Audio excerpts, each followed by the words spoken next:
My name's Aaron Mostin. My title would be program director and associate marriage and family therapist. What inspired you to get into the mental health field? Well, I would have to say my own personal experience. Um, I've also had family members who have struggled in the past. One of those being my sister, who sadly passed away from addiction. But me personally, I had always sort of struggled with a little bit of underlying depression, things like that, which, affected my life a great deal. And if I had been more, I think, aware of mental health earlier on, I may have went a different route. But, I had my own personal experience, and that's sort of what got me into the mental health field. Yeah, how did that then expand to be working with an organization? Sure. So early on, when I'm 44 now, so it's been a while. But when I left high school, I was pretty lost. I didn't know what I wanted to do. Um, I thought maybe I would just work and try to figure out, what my path was. I went to college. I wasn't, again, like I didn't know, again, what I wanted to do. So I started exploring different careers. I worked in motion picture and television, advertising. I went to culinary school. I went to EMT school. I mean, I was just like trying to figure it out. Also, during that time, it was like, I had this social network in school and then I didn't. So I was left very, I think, socially isolated.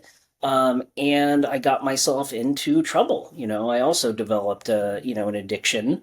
And it just got worse and worse. And I went and got help for myself, and after that, I started working in the field.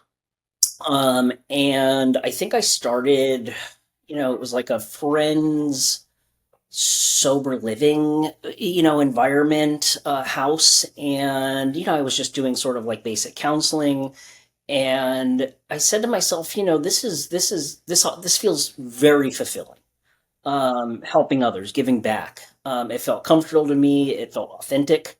And, at that point, I was said to myself, I can't really, it's going to be hard to make this a career, and be financially, able to do this for a long period of time. What else can I do in this field that would make sense? And also, how do I do deeper work with people? And that's sort of when I went with, like the route of becoming a therapist and what that looked like. I knew I had to go back to school and do a lot of it, and what that looked like. And, I definitely had a desire to be um, really able to do deeper work with folks, really get underneath there instead of sort of just like, like the case management stuff. And I had so much respect for my own therapist at the time that, it just really like, it really motivated me to do that work. So at that point, I made the decision. I went back to school. I had a lot of school to do. I had 6 years of school to do. And I just went 6 years straight, and I continued to work in the field the entire time, with different populations, different programs, substance abuse, mental health, abnormal psychology, like, schizophrenia, and like really, acute, psychological disorders, and so on. And, eventually graduated. And then, when I did graduate, I again was still working in the field, and a few years had passed, and I met my current wife, and we had figured out that we had a child on the way. And at the time, the work that I was doing, I was doing more social work. And we all know that doesn't pay super well. And so I had to kind of figure out what was going to be the right next step. And I went into like the business side of the treatment world. And I took a position in admissions, And then, I found that I really liked it. I was able to connect with, families and clients but I didn't have to like necessarily treat them. It was more just like I can help them through the door. And it was a pace that I enjoyed and, it would carry the family okay. And I didn't have to worry too much about the financial impact with having a baby and so on. And so I ran with that for several years, almost 7 or 8 years. And then I found my way back to where I am today, which is in a more clinical operations role with Clear Behavioral Health. Yeah, as a program director, what are some of the programs you work on? So it's a great question. Being a program director here, it's almost like running your own business because I am I am carrying or I am the director of an intensive outpatient program where we have two separate tracks for adults and teens. So we have adults coming in, in the morning, early afternoon hours, and then we have teens coming in the evening hours. And so we do intensive outpatient, which is basically 3 hours a day, 3 days a week. Same for teens and adults. And we also do what's called a hybrid IOP program, which is a 5 day a week program, 3 hours a day. So we're treating, anyone, from anywhere from age 12 to upwards of, there's really no age, cap. So, generally I'll see, maybe early 60s, around there, but it's a pretty wide range. And we're dealing with mental health, issues. So a lot of bipolar disorders, depression, anxiety, some thought disorders. There's a range, there's a big range of different things that we're working with. And yeah, so currently, our census currently, I would say, is around 20 individuals, and that's both teens and adults. And I have, a full staff here of therapists and counselors and admin staff and so on. And that's the role of program director here. So I'm managing the day-to-day program, and everything that it incorporates. The staff, the programming, the curriculum, the being the contact person for families and clients and providing assessments to all of our clients. So I assess each and every client before we approve them to start the program, making sure that they are appropriate for us, that they don't need a higher level of care or even a lower level of care. So I want to make sure that they also will, fit into the milieu as well, and that we can provide the best, clinical care for them. Do you see any differences in either teens or adults in opening up and, really getting true help from the treatment? It's a great question. So there is a difference, and generally the biggest difference, I would say, is teens aren't seeking out treatment for themselves, where adults generally are. And so the motivation level is a lot different between teens and adults. The adults want to be here. The teens have to be here because, mom or dad or school or whatever it is says that they, have to do, so and so. And also sometimes for adults too, sometimes it's the courts, and they're not in the driver's seat. But generally, 95% of the time, that's going to be the difference is, teens not being here on their own, volition as opposed to, adults, really wanting to get the help. What I do notice is that when teens start, they don't want to be here, but by the time they're ready to discharge, they don't want to go. So, there is a lot of opening up. There is a lot of change during the process of treatment. And so you do see a lot of difference with our teens when they first start to when they, when they're ready to discharge. Where adults are generally pretty motivated, and they're here, to work on, the issues that they're aware of, and want to get better and be more successful out in the world. So yeah, I would say that's probably the biggest, difference I do notice. You said earlier, it takes a team to get this all done. It What does. is it like working with people that have a similar mission? It's wonderful. It's collaborative. It's supportive. We're all in this for the same thing. We're not doing this for a paycheck. We are doing this because we care. And we want to see people get well and families get well, and be successful. So it's really empowering. It's very collaborative. It's you work with a level of passion I don't think that you would see in many other fields. All sort of being on the same page for the same goal, and that's just being there for clients and their families. And the reason why I reached out for the interview was to talk a little bit about 988, Sure. because in the 2 years it has really blown up. How have you seen 988 help in your area? So I have because I used to do social work and stuff, I have some awareness around it. And it is also, we do use 988 as a resource Yeah, for our clients. Um, I think it's incredibly helpful. I think it's a wonderful resource to have.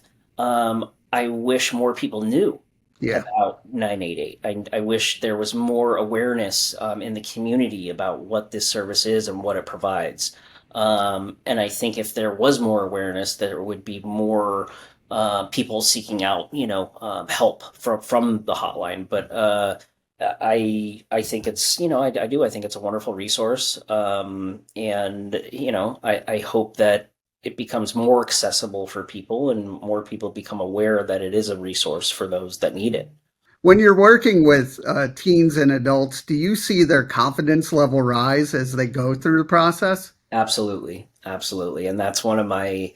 I mean, that's just one of the things where it's a marker. It really shows that someone is getting better, because when they come in defeated. And as they go through the program and get better and have the coping skills and tools that they're learning that we're teaching, you do see that level increase, their confidence, their motivation, their desire to be back in the world, to be social again, to have healthier family boundaries, and all of those things. It's huge, and that's one of the most enjoyable things to see in someone's in someone, getting what they need out of the program to get themselves back on track. How does that feel for you when you see that? It feels really, um, selfishly, it feels wonderful. It feels like we're doing good work. We're doing what we say we're doing. It's very fulfilling. That that is why I continue to do what I do. Is seeing people succeed. It's very, very fulfilling. What do you do to help your own mental health? It's a great question. I mean, I also seek my own therapy. I think it's always important for clinicians to do that, Yeah. while they're treating clients. I also, outside of my own therapy, also, I've done 12-step groups in the past, and support groups, and also, just like spend just quality time with my family and do, fun things and self-care and practice all of those things that you need to sort of show up every day and continue to do the work while not burning out, because it is a very, there's a lot of burnout in the field, and if you don't take care of yourself, then, that's what happens. And I've been down that road before, and it's not fun. So now I've learned to take better care of myself and make sure make sure all is well.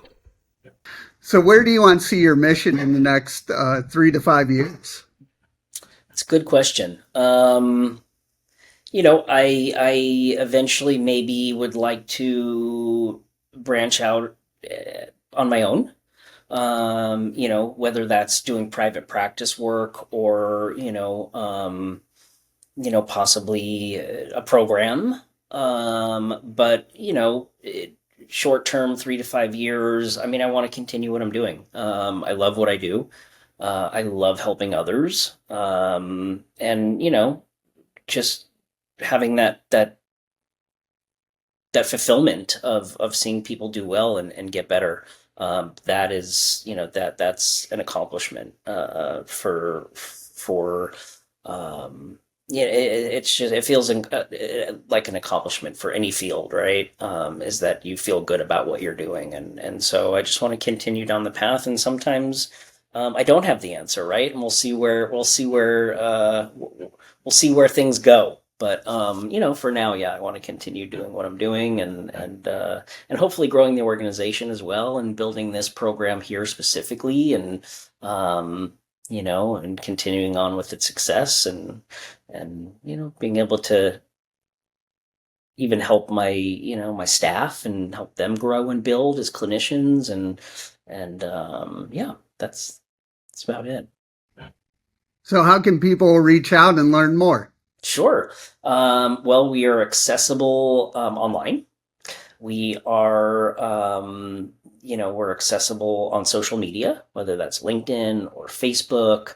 Um, and, all someone has to do is pick up the phone and call us or email us or even text us. We're happy to jump in and help at any time. It's a very easy process for someone who is seeking help. Generally, they're going to call and speak to an admissions representative, and that admissions representative is going to then forward um, that client to myself, or one of our other program directors at other locations that we have, depending on what the client's need is. And then it's as easy as setting up an assessment, and then hopefully starting the program. We're very accessible because we are in network, which means we work with insurance. We're contracted with insurance providers, and there are several. So it's very rare that somebody would, not be in network or owe, a big out of pocket cost. It's very, very cost friendly. I come from treatment that was out of network. And that is very expensive. You're asking people to pay anywhere upwards, from 75 to $150,000 for care, for 28, 30 days of treatment. Here, you might be looking at $500 if anything. That is another thing that I absolutely love is the reach. There's so much more reach that is available through Clear. Yeah, it's great to see that folks can access care and don't need to be wealthy to do it. Yeah.